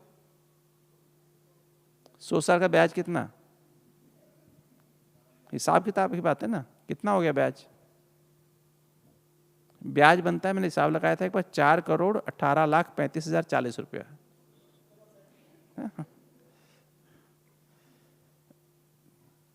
वो तो ब्याज तो ऐसा है, जब 1947 तक क्या था कि 3 साल में पैसा डबल होता था। अगर आप लगाओ ना 1917 से 1947 तक 3 साल में पैसा डबल, 1947 67 में 4 साल में डबल, 67 से 87 में 5 साल में डबल, और 87 से तो अभी फिर 6, 7, 8, 9, 10 साल में डबल होता है। उस हिसाब से लगाया है, ठीक है, कुछ एक्स्ट्रा ब्याज नहीं लगाया है, सिर्फ डबल करते गए ना। आप करके देखना, इतना ही आएगा बिल्कुल एक्यूरेट ना। इसका कोई ब्याज, एक्स्ट्रा ब्याज नहीं लगाया है, चक्रवर्ती ब्याज नहीं है, ठीक है, सिंपल वाला ब्याज है ना। तो सुना, तो इतना देना पड़ेगा। जब तक आप इतना देंगे नहीं, वो संतुष्ट होगा नहीं, चाहे बेटा हो, चाहे बेटी हो, चाहे पति हो, चाहे पत्नी हो। अच्छा, 2 बार गाली दी होगी 100 साल के बाद, इस जन्म में कितनी गाली मिलेंगी 100 साल के बाद? वही आपका रिश्तेदार बन के आएगा, कितनी गाली खाओगे? इंसल्ट की कितनी बार इंसल्ट होगी आपकी? आपने देखा ना, कई लोग इंसल्ट करते ही रहते हैं दिन रात, उनका काम ही है इंसल्ट करना। कितना ही काम कर लो, कितनी सेवा कर लो, खुश नहीं होते हैं आपसे, होते ही नहीं। कुछ लोग तो खुश रहते हैं, कुछ लोग देखते हैं हर समय इसकी आपकी टांगे खींचते हैं, हर समय टांग खींचेंगे। आप इधर ये टांग आगे बढ़ाओ तो ये खींच लेंगे, पीछे ये बढ़ाओ तो पीछे खींच लेंगे। नहीं तो क्यों? कर्मों का हिसाब, ये कर्मों का हिसाब किताब है ना। तो ये जो बाबा ने हमको ज्ञान दे दिया कि बच्चे जो कुछ हुआ ना अभी तक, किसने कुछ भी किया आपके साथ, कुछ भी गलत नहीं किया है, आपके अपने कर्मों का हिसाब किताब है। जो हुआ अच्छा हुआ। और हम क्या सोचते हैं, मेरे साथ इसने ऐसा किया, इसने मेरे साथ ऐसा किया, इसने मेरे साथ ऐसा किया, और उसके कारण हमारे मन में सबकॉन्शियस माइंड, चित्त हमारा भारी हो जाता है, चित्त में भरा रहता है। उसी रंग से अब इस दुनिया को देखते हैं, वर्तमान को देखते हैं। तो 90% विचार हमारे पास्ट से आ रहे हैं, पास्ट के साइकोलॉजिकल इमोशनल हर्ट से। जो पास्ट में हमारे विचारों को और हमारी भावनाओं को चोट पहुंची है ना, वो हमारे अंदर से आ रहे हैं। सुना, वो हमारे अंदर से आ रहे हैं, वो हमारे उस रंग से हम इस दुनिया को देख रहे हैं। समझ में आ रही बात आपको? 90% विचार वहां से आ रहे हैं। तो हम वर्तमान में तो जी नहीं रहे हैं, वर्तमान में तो हम जीते ही नहीं है, हम जीते ही पास्ट में हैं, और भविष्य में भी जीते नहीं है। भविष्य की भी चिंता लगी रहती है। अभी भी मैंने देखो इनके लिए इतना किया, बेटों को इतना पढ़ाया, बच्चों को इतना पढ़ाया, सारा पैसा लगा दिया, कभी आराम नहीं किया, इनको खिलाया, खुद नहीं खाया, और आज देखो ये कैसे हैं, आज देखो क्या हो रहा है ना। भविष्य पता नहीं क्या होगा, बुढ़ापे में मेरे को 2 रोटी मेरे खाने को देंगे नहीं देंगे, पता नहीं। ऐसा होता नहीं होता? सब कुछ करने के बाद भी ये फीलिंग आती नहीं आती मन में? तो ये सारा दिन यही चिंता खाई जा रही। तो 90% विचार जो है हमारे पास से आ रहे हैं, भविष्य से आ रहे हैं। 10% विचार वर्तमान से आ रहे हैं, वो भी उसी रंग में रंगे हुए हैं। परमात्मा ने क्या कहा, ABCD करके क्या कहा, बच्चे जो हुआ ना अच्छा हुआ, तुम्हारे कर्मों का हिसाब किताब।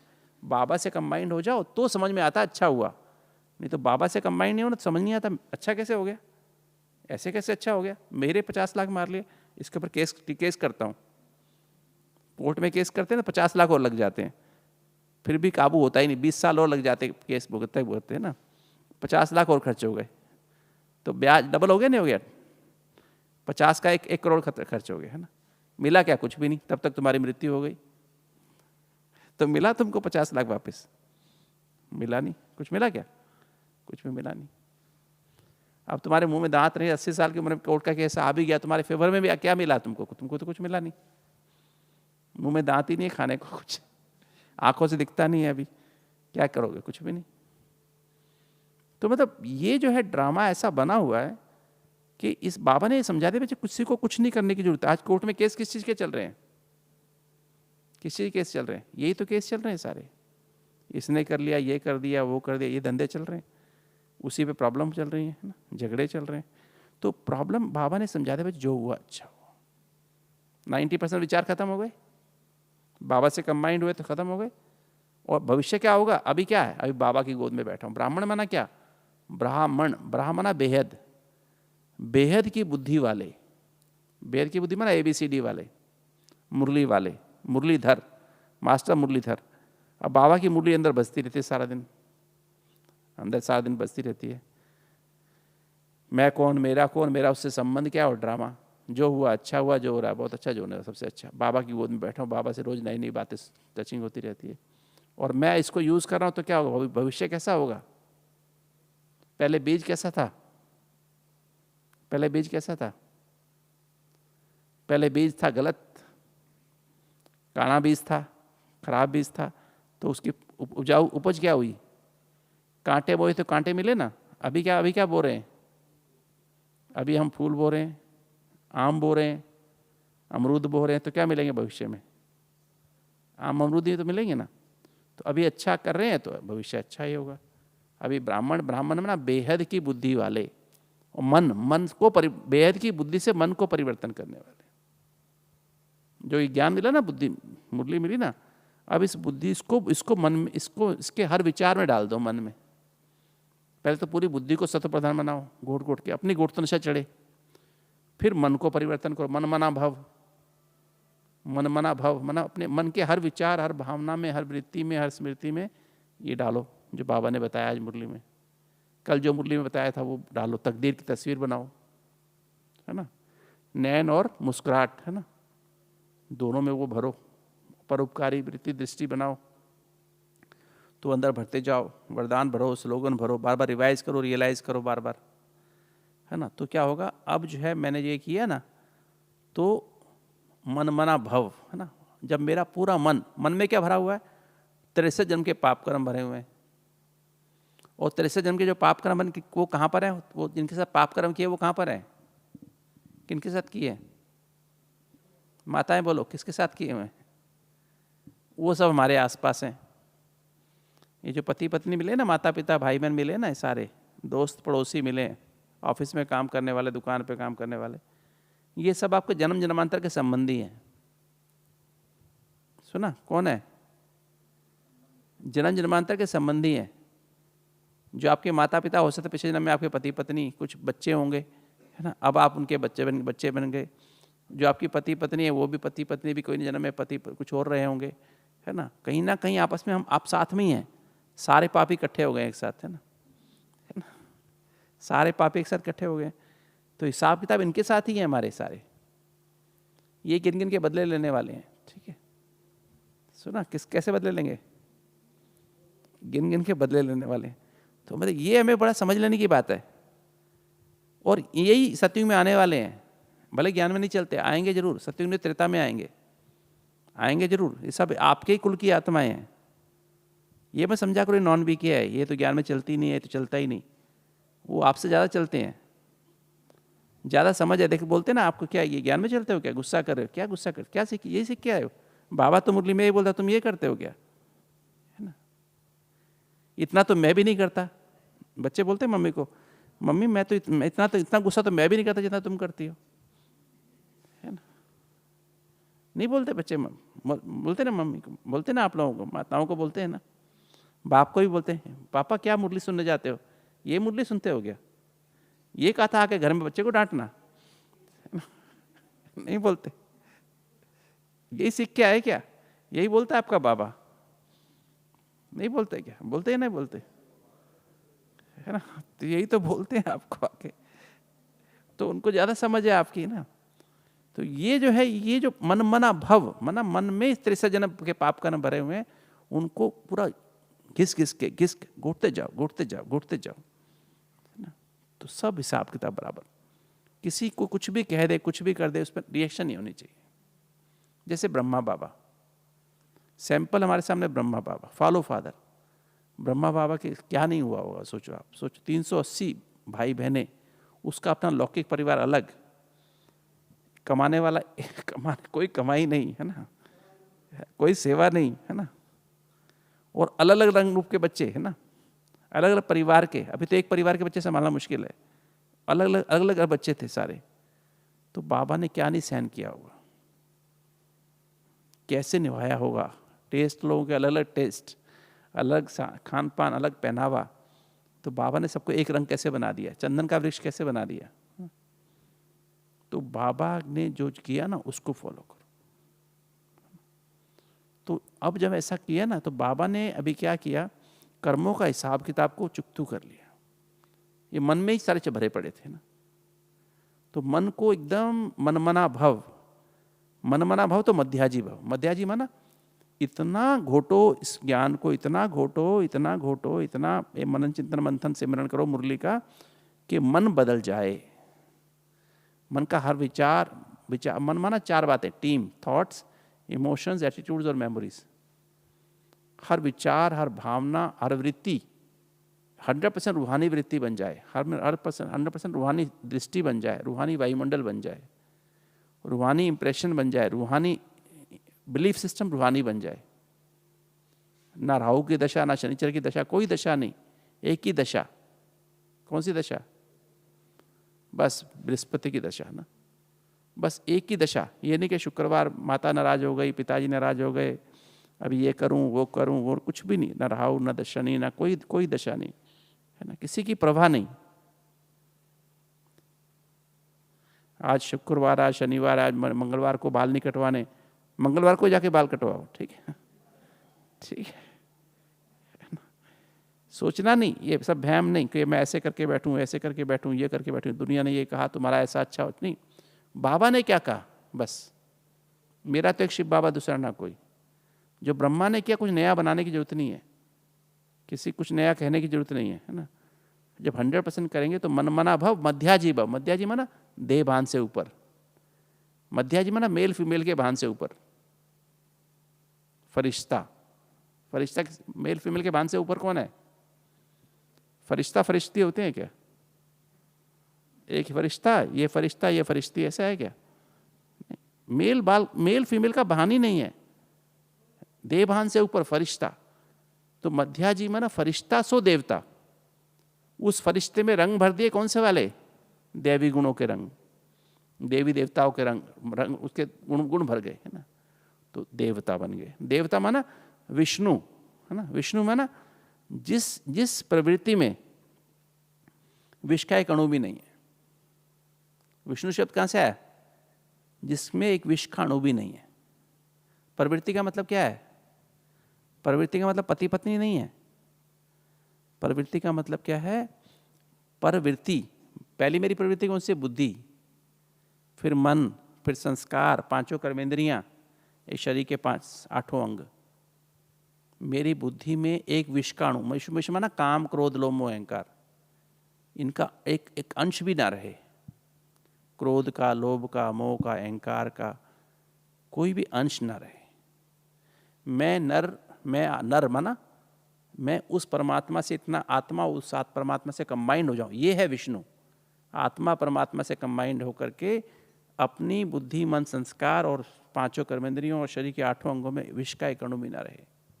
आपने पहले कहते नर नारायण का मंदिर होता था नर नारायण का मंदिर होता था ना, अब वो नर नारायण का मंदिर, ठीक है।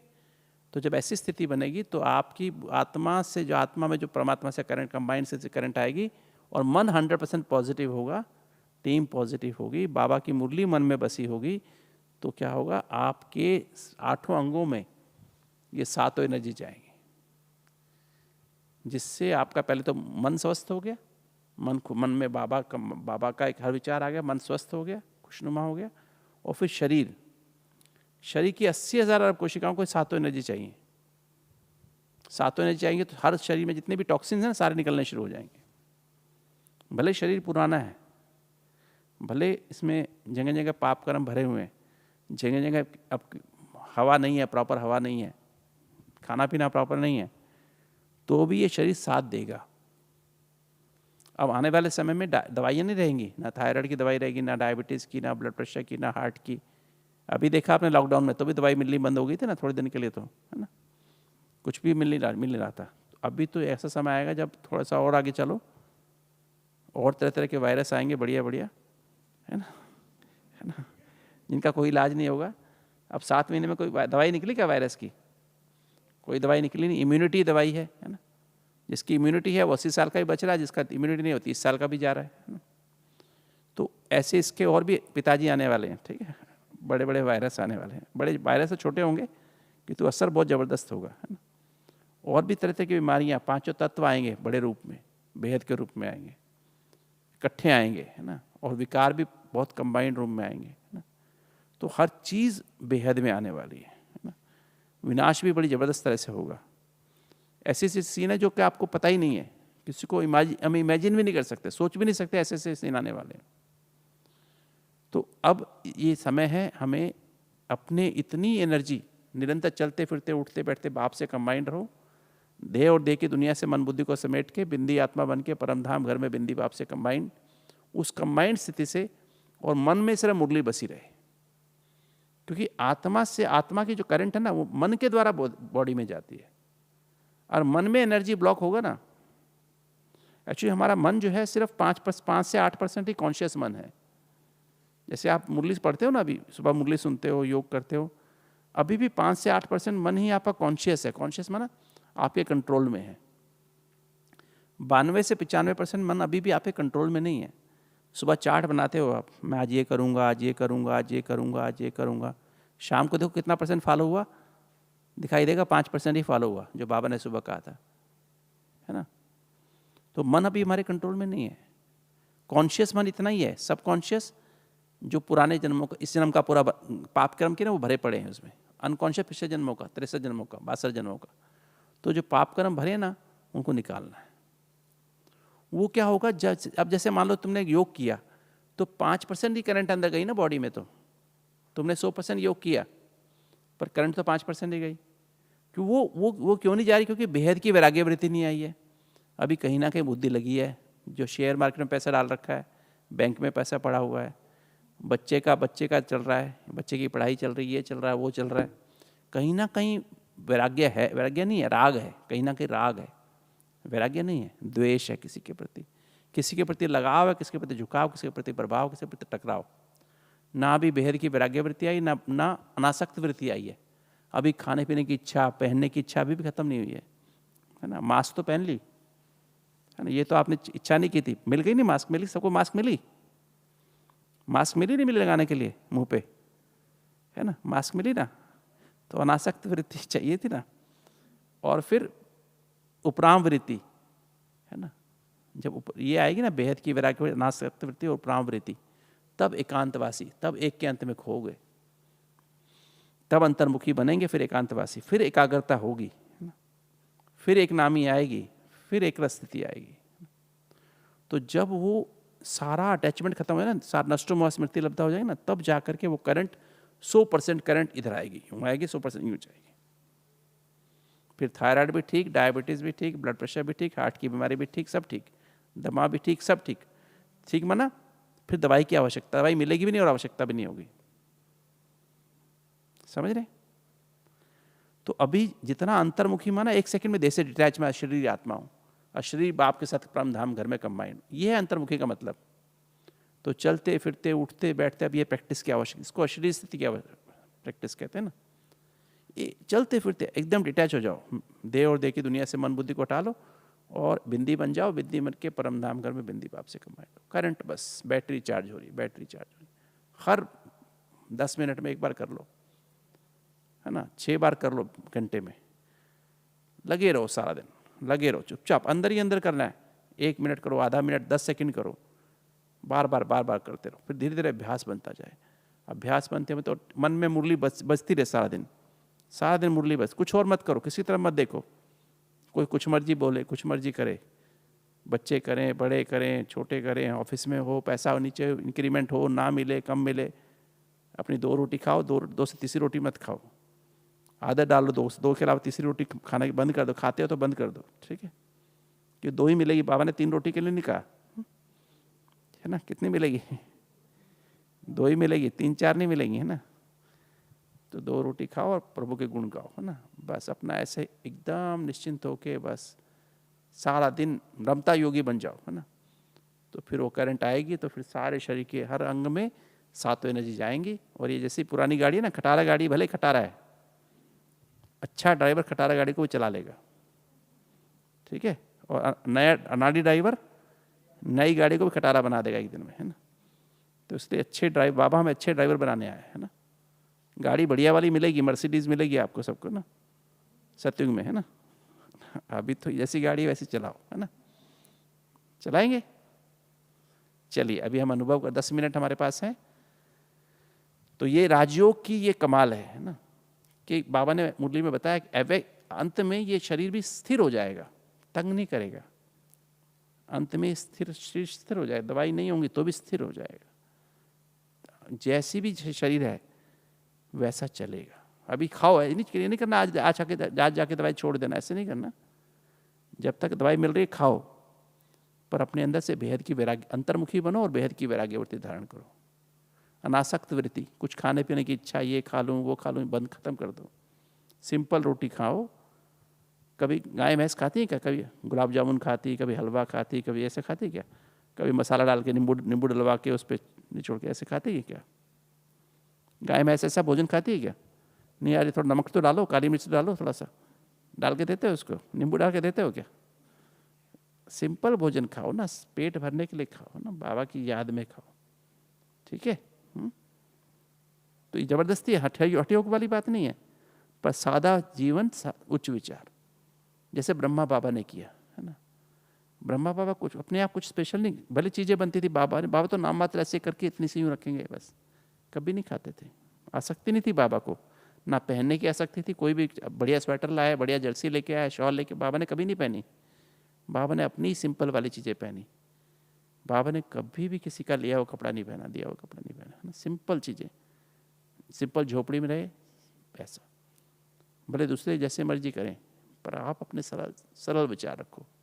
अभी आदत डालो गलत तो गलत फंस जाएंगे, है ना, ठीक है। तो अभी ऐसी जीवन आज से, बाबा से कल मिले ना, स्नेही सच्चे दिल का स्नेही माना, जो बाबा से सिर्फ उसका प्यार हो ना, वो सर्व का स्नेही है। जो दिल का स्नेही माना, जब सबसे सर्टिफिकेट ले लिया, स्व से भी सर्टिफिकेट ले लिया, बाप से भी ले लिया, और ड्रामा से भी ले लिया, परिवार से भी ले लिया। ज्ञान अंदर भर गया तो स्व से संतुष्ट हो गए, और पवित्रता आ गई तो बाप से हो गए, है ना। बाप के पतित पावन मनाना है।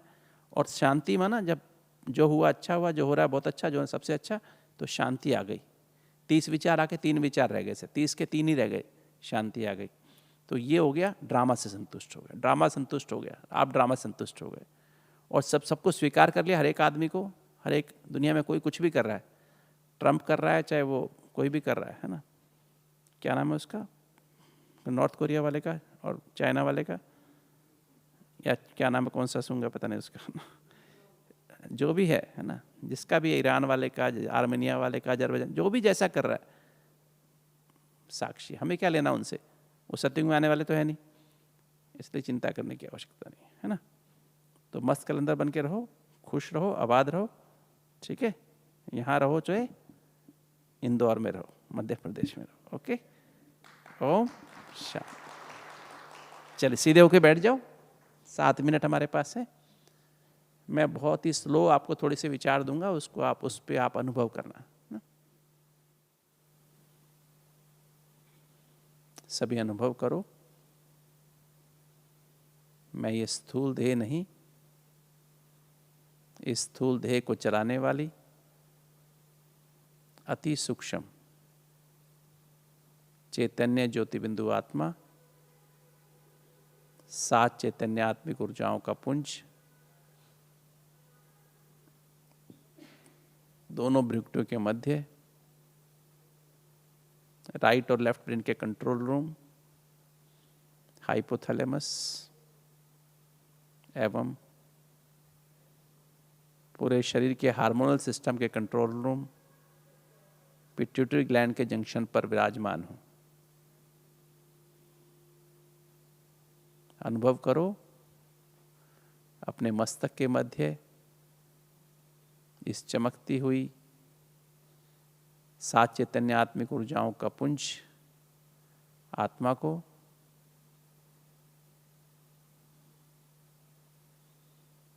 ज्ञान अर्थात सत्य की समझ, ABCD, पवित्रता, शांति, सत्य एवं निस्वार्थ प्रेम, अर्थ सहित अनुभव करो। ज्ञान क्या है, पवित्रता क्या है, शांति, सत्य एवं निस्वार्थ प्रेम, अतीन्द्रिय सुख, आनंद, अशक्तियां, सत्य को परखने की शक्ति अर्थात विवेक, यथार्थ निर्णय करने की शक्ति, विस्तार को सार में लाने की शक्ति, मन बुद्धि को समेट बिंदी आत्मा वन, परम धाम घर में बिंदी पाप से कंबाइंड होने की शक्ति, सहन करने की शक्ति, समाने की शक्ति, सहयोग करने की शक्ति,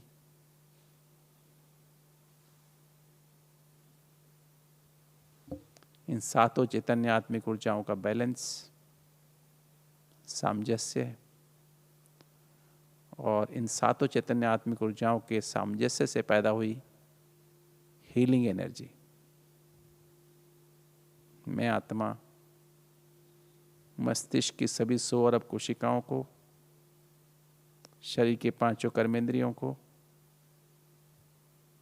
आँख, नाक, कान, मुख, बाहरी त्वचा और अंदरूनी त्वचा, और शरीर के सभी 8 अंगों की 80,000 अरब कोशिकाओं को प्रवाहित कर रही हूँ। प्रकंपन, इन 7 एनर्जी के प्रकंपन मुझ आत्मा से हर कोशिका तक पहुंच रहे हैं। मैं अति सूक्ष्म चैतन्य ज्योति बिंदु आत्मा, परमधाम निवासी, अति सूक्ष्म परम चैतन्य, परम ज्योति बिंदु, 7 चैतन्य आत्मिक ऊर्जाओं के सागर, परम पिता परमात्मा शिव की संतान हूं।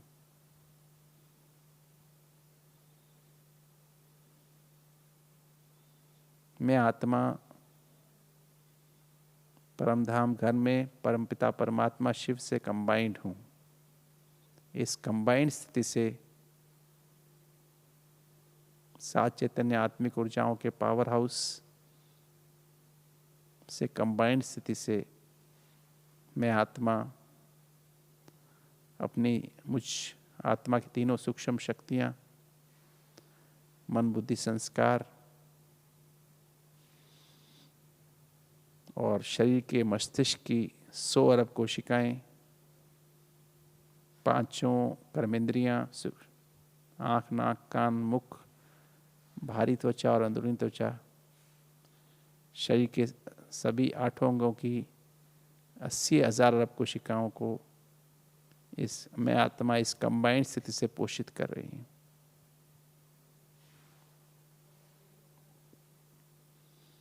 मेरे मस्तिष्क की हर कोशिका में ये मैसेज रिकॉर्ड होता जा रहा है कि मैं स्थूल देह नहीं, इस स्थूल देह को चलाने वाली अति सूक्ष्म चैतन्य ज्योति बिंदु आत्मा, 7 चैतन्य आत्मिक ऊर्जाओं का पुंज, परम धाम निवासी, 7 चैतन्य आत्मिक ऊर्जाओं के सागर, ज्योति बिंदु, परमात्मा के संतान हूँ। मुझ आत्मा के सर्व संबंध उस परम धाम निवासी 7 चैतन्य आत्मिक ऊर्जाओं के पावर हाउस से हैं। शिव बाबा, ब्रह्मा बाबा द्वारा मुझ आत्मा को सर्व संबंधों की पालना और प्यार दे रहे हैं। मुझ आत्मा के सर्व संबंध माता, पिता, टीचर, सतगुरु, बंधु अर्थात बड़ा भाई, सखा अर्थात दोस्त, साजन, सर्जन और बच्चा, इन 9 मुख्य संबंधों के द्वारा मुझ आत्मा को हर प्राप्ति का अनुभूति करा रहे हैं।